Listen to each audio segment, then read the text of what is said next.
Để phải đưa kìa. Nào cả, mở con nào cả. Nó được đấy. Cái hạt nó được có tham ấy. Ôi, cái tàu chị tặng rồi. Cái thế nào chị chạy à? Có thay ra nó chị chạy rồi. Ít thành ra. Ủa. Cô nó nào cả cái gì?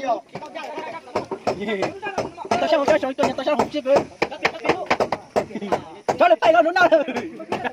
Cho lên tàu đi làm đấy.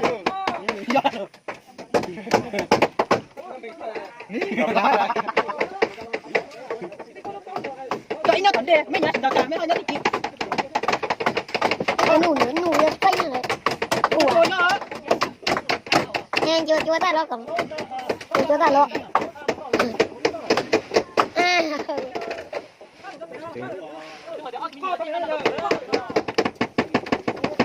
Kasih kak, buat kak.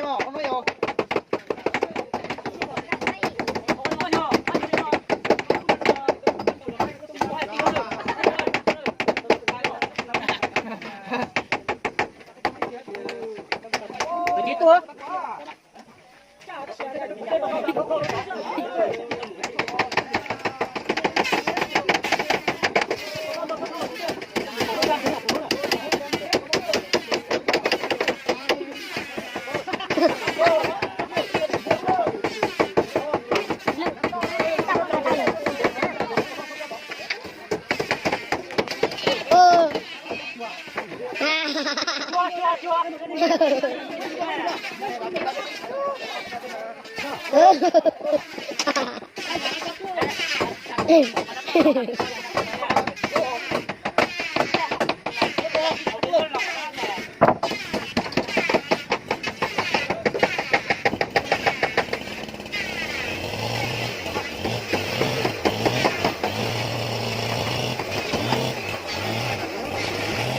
Cứ là đó.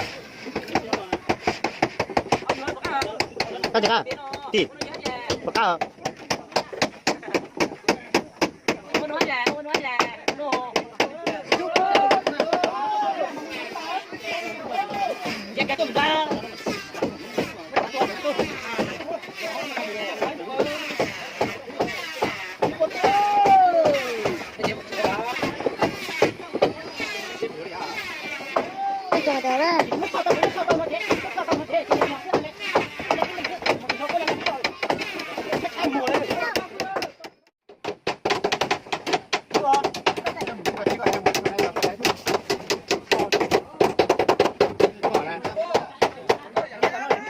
ta có dạng nó ta chơi nó nè, nó cũng ta sâu thân theo có dạng nó.